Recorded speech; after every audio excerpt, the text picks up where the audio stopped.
Hello guys, selamat datang ke channel Izami Gadget. So, baru-baru ni sebenarnya pada lockdown ni government ada mengumumkan macam bantuan ke subsidi untuk telefon percuma, iaitu dipanggil sebagai jaringan perhati macam tu, di mana dia bagi kepada telco-telco untuk memberikan telefon percuma dengan data percuma lah. So, aku tak ambil kisah sangat pasal benda ni sebab apa aku tak dapat phone ni, dan kalau aku dapat tak dapat pun aku tak ada sebab untuk hargai ataupun untuk komplain.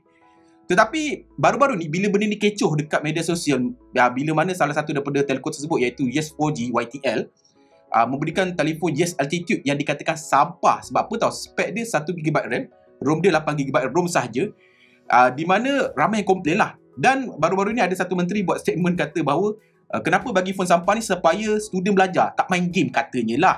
Lepas tu ada pula kejadian phone yang exactly tu, Yes Altitude tu meletup pula. Lepas tu ada pula another menteri buat statement kata bahawa dah bagi sardin takkan nak ayam. Meaning that dah bagi free nak komplain banyak, apa hal? Maksudnya macam tu lah kan. So, aku pada mulanya tak nak ambil kisah sangat. Tapi bila ia melibatkan teknologi, gadget, aku mau go through lah spek Yes Altitude ni. Dan ternyata memang phone ni sampah. Sebab apa? Dengan 1GB RAM, dengan 8GB storage, nothing much you can do right now. Even last 2 year pun nothing much you can do.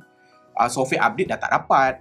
Banyak aplikasi yang dah perlukan lebih RAM untuk support dan here and there. So, bagi aku statement menteri tu tak berakal sangat lah.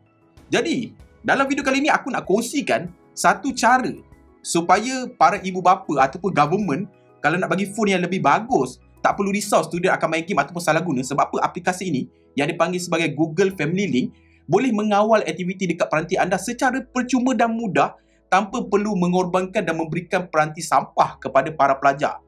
Alright? Jadi kalau korang tahu lebih lanjut tentang aplikasi ni dan macam mana cara nak menggunakannya, tanpa melengahkan masa lagi, let's check it out.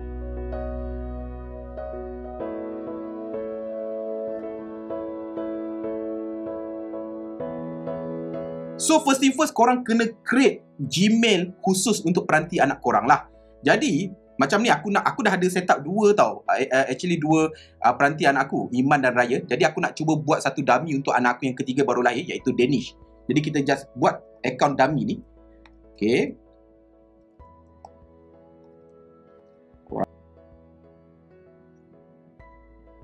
Okay. So phone number ni letak phone number parent lah. Okay, recovery email ni aku letak recovery email parent. Okay, masukkan tarikh lahir anak korang. Okay, jantina. Terpulang nak letak atau tidak. So aku nextkan aja. Alright.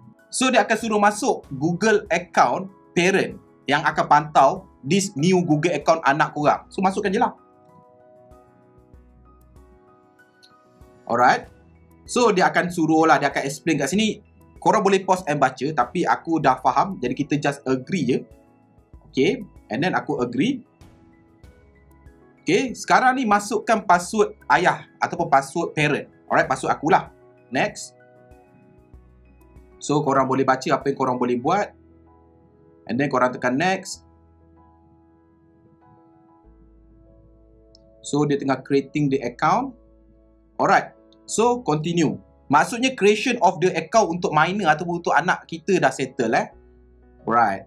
So dah settle dekat sini. Okay. So next thing what to do adalah korang ambil peranti. Okay, kat sini aku ambil peranti aku. Ni actually phone aku. Okay, aku login account yang baru aku buat tadi. Pergi kat setting, account, kita add account Google. Okay, aku masuk ke kejap Lepas tu dia akan prompt untuk parent ataupun guardian untuk approve lah. Okay, masukkan korang, pilih korang punya email, masukkan korang punya password. Alright, korang agree je. Next. Next.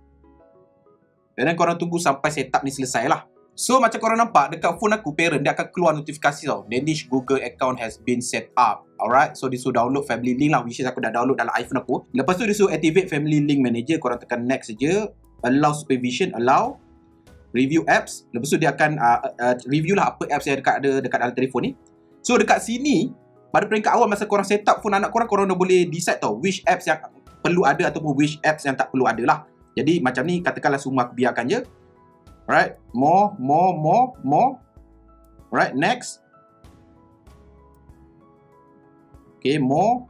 Ini semua dia punya macam term and condition lah. So your device are connected. Okay, next. Okay, all set, done. Alright, settle lah kan. Alright, jadi dah settle. So, phone ni of course aku tak dapat nak jadikan example. Just aku boleh tunjuk macam mana korang nak set up those family link dekat new device. Jadi aku tak guna phone ni sebab apa? Anak aku yang Danish kecil lagi tak main phone kan. Jadi tak ada aktiviti yang kita boleh nak tunjukkan sangat. Tetapi aku akan tunjuk dekat dua peranti ni, iaitu Realme 8 5G dan juga Realme Nazo, di mana ini adalah Iman punya, ini adalah Ryan. Iman adalah 6 tahun, Ryan adalah 5 tahun. So bagaimana aku kawal phone mereka dan apa yang aku boleh kawal melalui phone aku. So ini adalah iPhone 12 Pro Max, macam aku cakap tadi, dia adalah cross platform punya application. So anak-anak aku Android, aku kawal menggunakan iPhone just nak tunjukkan dia boleh pakai antara cross platform lah. So korang dah download aplikasi Family Link ni. Alright, korang pun dah login account korang tadi, korang punya parent punya account. So dekat dalam korang akan keluar macam ni tau. So dekat sini ada account Danish, ada account Iman, ada account Ryan. Korang boleh letak gambar kalau nak letak lah. So contohnya lah dekat account Iman ya. Apa yang aku boleh buat dekat dalam account Iman ya. Aku lowkan brightness sikit sebab dia agak silau. Okay, first thing first, korang akan nampak bahawa dekat atas ni ada manage setting. So dekat dalam ni korang boleh control apakah konten yang boleh di-download, apakah konten yang boleh ditonton. Of course bukan 100% lah, tapi aku boleh katakan 85% to 90% aplikasi tu boleh dikawal dan boleh menjaga anak korang lah. Kecuali anak korang memang betul-betul hackers ke apa, dia boleh cari glitch ke apa, dan dia ada cara lah. Tapi kalau anak korang adalah normal, typical budak-budak macam anak aku, should be no problem lah. So contoh macam ni, control on Google Play. Alright, apa yang dia boleh download, macam mana caranya. Contoh macam ni, kalau katakanlah dia nak beli ataupun dia nak download apa saja apps, dia kena request aku punya permission. Contoh, katakanlah kita ambil phone Iman ni. Okay, kita buka, katakanlah dia nak download certain apps lah. Katakanlah dia nak download game, kita katalah game ni lah. Okay, game ni nak download. Okay, dia pun tekan install. Okay, what happen is that dia kena minta parent punya approval. So, ask in person, aku kena masukkan password baru dia boleh install. Dan benda ni terpakai untuk semua aplikasi, bukan hanya certain application. So itu yang pertama, dia perlu request approval untuk install application. Dan dekat sini korang boleh set apakah application yang dia boleh install. Rated untuk 12 tahun ke atas ke, ataupun rated untuk 3 tahun ke atas ke, depend pada anak korang umur berapa lah. Tetapi since dia perlukan request approval, so aku tak perlu nak set bawah ni sangat lah. Apa-apa hal dia kena jumpa aku. Alright, so itu adalah untuk Google Play Store. So filter on Google Chrome, dekat sini korang boleh set nak block apa apps, apa benda, apa website yang untuk dinikan, ataupun manage site ni. Nampak approve and block. Okay, approve apa site yang korang nak set lah, dan dia akan direct ke sini lah. So korang boleh set dekat sini lah, add website. Katakanlah korang ada certain website yang korang tahu anak korang selalu pergi dan benda tu tak bagus, korang boleh set kat sini. So dia tak dapat nak gunakan langsung. Ataupun cara paling senang, kau uninstall Google Chrome dekat phone dia nak install tak boleh. Jadi tak payah risau, betul? Okay, so selain itu, korang boleh juga setting macam-macam dekat sini. Filter on Google Search, nak filter apa, save search, alright? Ataupun korang nak setting on YouTube. Okay, kat YouTube ni pun ada macam-macam benda yang korang boleh setting lah, nampak? Korang boleh setting untuk YouTube Kids maupun YouTube biasa. Apa-apa konten yang dia boleh tengok lah. Alright, jadi kat dalam ni korang boleh set untuk konten dia boleh tengok, Google Assistant, Android app dan lain-lain. Macam-macam lah korang boleh set dekat sini. So, itu untuk yang pertama, iaitu korang boleh manage dia punya setting. Yang kedua adalah korang boleh tengok dia punya screen time. Okay, setiap aplikasi yang digunakan, setiap benda yang dibuat kat phone dia, berapa lama dia tengok setiap masa. Dan bukan itu saja, korang boleh set limit untuk setiap apps tu digunakan. Maknanya kalau dia dah reach limit, apps tersebut tidak akan dapat digunakan lagi lepas ni. Contohnya, katakanlah kita tengok kat sini, kita tengok more hari ni saja, pagi tadi, Roblox dia dah main 1 jam 15 minit. Lama tau. Okay, kita tengok semalam. Semalam dia main 5 jam Roblox baik. Lama. Jadi, what happen is that, katakanlah aku nak set limit lah say limit. So, aku nampak Roblox ni dia main kau-kau kan. Jadi, aku buka kat sini. Okay, aku set limit. Katakanlah aku nak set limit ni sejam. Nak tunjuk pada korang lah. Sejam So, sejam maksudnya dia dah main sejam 15 minit kan. Dia dah lebih kan. So, what happen? Limit reach. Okay, kita pergi kat phone dia. Korang akan nampak. Okay, ni tadi. Korang akan nampak bahawa Roblox ni dah jadi grey. Dia tak boleh buka. Tak boleh buka. Okay, can open. Dah reach limit. Contact IT admin. So, katakanlah aku remove balik lah dia punya limit. No limit. Roblox ni akan menyala balik. So, dia boleh main. Alright. So, mudah kan korang boleh limit apa-apa application dekat anak korang punya phone. Okay, so kat sini lah korang boleh nampak dia punya berapa lama diguna dan apakah apps yang korang nak limit lah. Alright. So, itu untuk limitation. Dengan apps control. Lepas tu kat sini korang juga boleh view dia punya location lah. Kalau katakanlah anak korang dah besar sikit pergi sekolah, korang nak track kat mana dia pergi kan. Betul ke pergi sekolah ke, dia panjat pagar pergi ponteng ke, korang boleh tengok kat sini juga. So, dekat sini ada satu features bawah ni. Kalau korang nampak unlock kan, dan lock now ni, ini paling menarik tau. Katakanlah kan anak korang kat rumah dan dia tak reach limit lagi lah kan. Korang dah set limit 3 jam sehari, dia tak reach limit lagi kan. Tapi bila kau panggil makan, dia tak nak makan. Macam anak aku kan, aku cakap Iman makan tak nak, degil. So apa korang boleh buat? Korang lock now. Settle. Kita lock terus phone dia kan. Lock sampai pukul 6 pagi. Alright. So what happen? Phone dia kena nampak, time for break, your parent lock this device. Dia tak boleh buat apa. Nak keluar, masuk mana pun tak boleh. Kecuali aku unlock. Katakanlah, Man makan.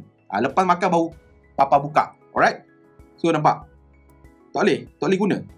Tak boleh guna. Phone dia lock. Nampak? Lock. Lock. Okay. Kalau dia buka pun dia tak boleh guna. Kan? Okay, phone dia useless lah. So dia dah settle lah. Dia dah ikut cakap aku. Katakanlah aku unlock balik. Kan? Dia dah jadi anak yang baik. Kita unlock lah balik. Okay, dah unlock barulah menyala. Nampak? Barulah boleh guna. So itu satu perkara lah. Menarik kan? Lepas tu kat sini korang ada set daily limit. Tadi adalah limit masa penggunaan setiap apps. Ini adalah limit penggunaan telefon. Okay, contoh. Kat sini daily limit aku katakanlah hari ni adalah hari Khamis. Aku nak set masa dia boleh main 3 jam je. Alright. So aku on kan lah.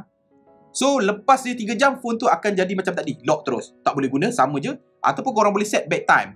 Katalah korang tak nak terlampau strict. Anak dah besar sikit. Korang bagi dia guna freely phone tu. Tetapi jam berapa mesti tidur. Okay, katakanlah pukul 9 sampai 7 pagi tidur. On kan. So what will happen? Pukul 9 malam, cecah je. Dia tengah buat apa pun, phone tu akan lock. Right. Satu perkara. Jadi banyak benda korang boleh setting kan. Korang nak setting setiap apps individually. Korang nak set lock terus ke phone dia dengan secara paksa. Korang nak set daily punya limit permainan phone dia. Ataupun korang nak set masa tidur dia supaya dia berhenti main phone. Bagus kan? Alright. So kita back, discard.